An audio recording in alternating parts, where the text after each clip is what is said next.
Hello everyone, आज हम chapter 8 करेंगे motion. Rest.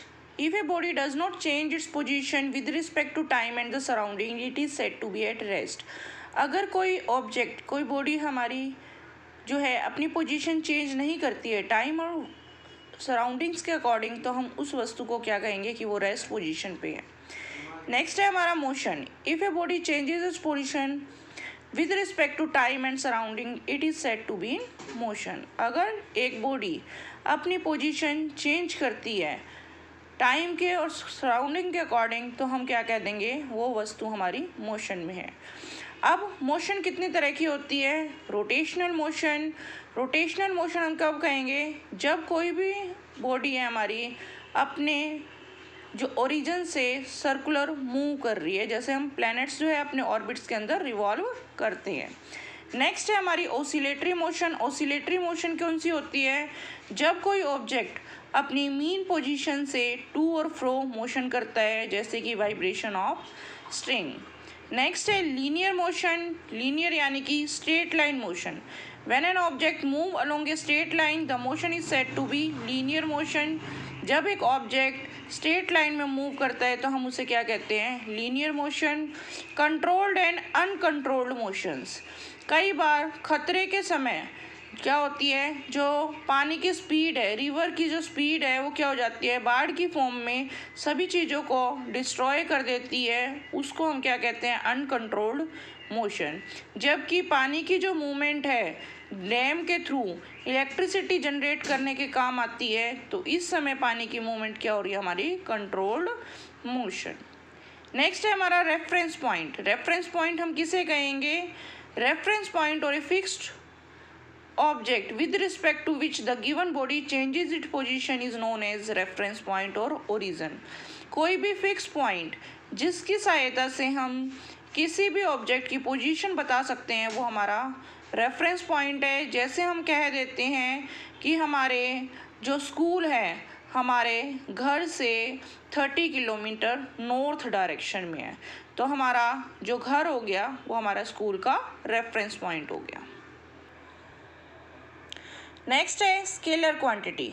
Physical quantities with which we can associate only magnitude that is number are called scalar quantities. Physical quantities जिसकी सिर्फ मात्रा होती है, नंबर होते हैं, उसे हम स्केलर क्वांटिटीज कहते हैं। जैसे मास, टाइम, डिस्टेंस और स्पीड हमारी स्केलर क्वांटिटीज है। Vector quantities, physical quantities with which we can associate magnitude that is number as well as direction are called vector quantities। ऐसी quantities जो हमें मात्रा भी बताती है, नंबर भी बताती है और डायरेक्शन भी बताती है, वो हमारी क्या होती है? वेक्टर क्वांटिटीज़ होती है। जैसे वेट, डिस्प्लेसमेंट और velocity. Position. The point occupied by an object in space is called its position. Space के अंदर वस्तु जिस पॉइंट को ऑक्यूपाई करता है वो उसकी पोजीशन कहलाती है। नेक्स्ट है distance. The distance travel by a body is the actual path या actual length covered by it. यानी कि किसी भी डायरेक्शन में अगर एक ऑब्जेक्ट मूव कर रहा है तो टोटल कितना डिस्टेंस उसने कवर किया है, कितनी लेंथ उसने कवर किया है, वो उसका डिस्टेंस कहलाएगा।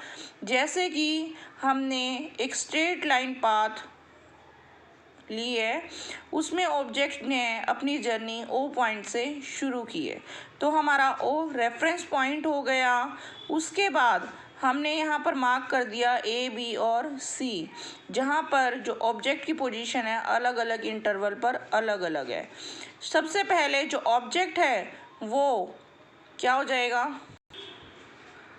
सबसे पहले ऑब्जेक्ट जो है सी और बी को क्रॉस करते हुए ए पे पहुँचेगा और उसके बाद उसी रास्ते पर वापस सी पर पहुँचेगा बी को क्रॉस करते हुए।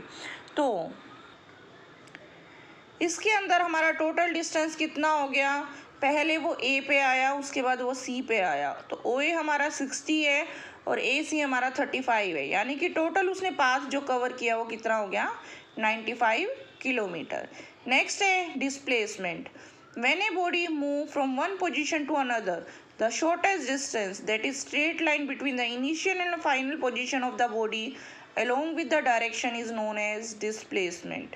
डिस्प्लेसमेंट हमारी वेक्टर क्वांटिटी है और इसकी यूनिट ऐसा यूनिट मीटर होती है, और डिस्टेंस हमारी स्केलर क्वांटिटी है और उसकी भी ऐसा यूनिट हमारी मीटर होती है. जो डिस्प्लेसमेंट है हम सिंपल शब्दों में कह सकते हैं the shortest path covered by the object, कि सबसे छोटा रास्ता जो कि एक ऑब्जेक्ट ने कवर किया है. यहाँ पर एक एग्जाम्पल के थ्रू हम समझेंगे कि हमने एक स्ट्रेट लाइन मोशन कवर की है. उसके अंदर एक बस जो है स्ट्रेट लाइन ईस्ट डायरेक्शन में मूव कर रही है. उसने अपनी जर्नी ओ से स्टार्ट की है 8 AM पे और वो 8:30 पर 20 किलोमीटर तक पहुंची है. उसके बाद 10 AM पे वो बी पॉइंट पे पहुंची है. उसके बाद उसने कितना डिस्टेंस कवर किया है 40 किलोमीटर. अब बस ने अपनी पोजीशन बी से वापस रिवर्स डायरेक्शन ले ली है. वो कहाँ पहुंच गई, ए पॉइंट पर पहुंच गई. तो यहाँ पर हमारी डिस्प्लेसमेंट कितनी हो जाएगी, ओ ए. क्यों, शॉर्टेस्ट पाथ इनिशियल और फाइनल पॉइंट के बीच में सबसे छोटा रास्ता हमारा क्या हो जाएगा, ओ ए. तो यानी कि डिस्प्लेसमेंट यहाँ क्या होगी 20 किलोमीटर ईस्ट डायरेक्शन. ठीक है. अब मैथमेटिक रिलेशनशिप क्या है डिस्टेंस और डिस्प्लेसमेंट का, कि जो डिस्प्लेसमेंट होती है मूविंग ऑब्जेक्ट की वो कभी भी जो है डिस्टेंस से ज़्यादा नहीं होती. डिस्टेंस जो होता है वो हमेशा या तो डिस्प्लेसमेंट के इक्वल होता है या फिर उससे ज़्यादा होता है. अगर एक बॉडी स्ट्रेट लाइन में मूव करती है तो डिस्टेंस और डिस्प्लेसमेंट हमारा इक्वल होता है. डिस्प्लेसमेंट का मैग्नीट्यूड क्या होता है, 0 हो सकता है, पर डिस्टेंस कभी भी 0 नहीं होता. डिस्प्लेसमेंट जो है वो हमारी पॉजिटिव भी हो सकती है, नेगेटिव भी हो सकती है और 0 भी हो सकती है. अब बात आती है ओडोमीटर की. Odometer is a device use to measure the distance travel by vehicle. Odometer हमारा जो ऐसा डिवाइस है जो व्हीकल्स के अंदर डिस्टेंस मेज़र करने के लिए लगाया जाता है. यहाँ पर एक एग्जांपल के थ्रू हम डिस्टेंस और डिस्प्लेसमेंट को समझेंगे कि एक जॉगर है जो वो क्या कर रहा है, एक रेक्टेंगुलर पार्क पर क्या कर रही है, जॉगिंग कर रहा है. और पार्क की जो डायमेंशन है उसकी लेंथ 150 मीटर है और ब्रेड्थ 120 मीटर है. ठीक है. वो कहाँ जा रहा है, उसने ए से बी गया और बी से सी गया. ठीक है. तो यहाँ डिस्टेंस कितना हो जाएगा, A B plus B C, यानी कि 150 plus 120 is equal to 270 metre. ये हमारी क्या आ जाएगी, डिस्टेंस आ जाएगा. डिस्प्लेसमेंट क्या होता है, शॉर्टेस्ट पाथ. तो इनिशियल और फाइनल पोजीशन में शॉर्टेस्ट पाथ हमारा क्या हो जाएगा, ए सी.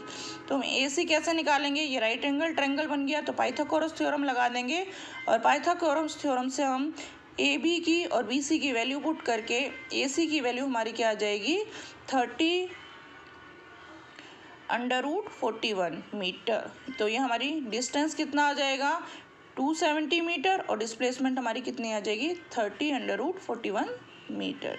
Thank you.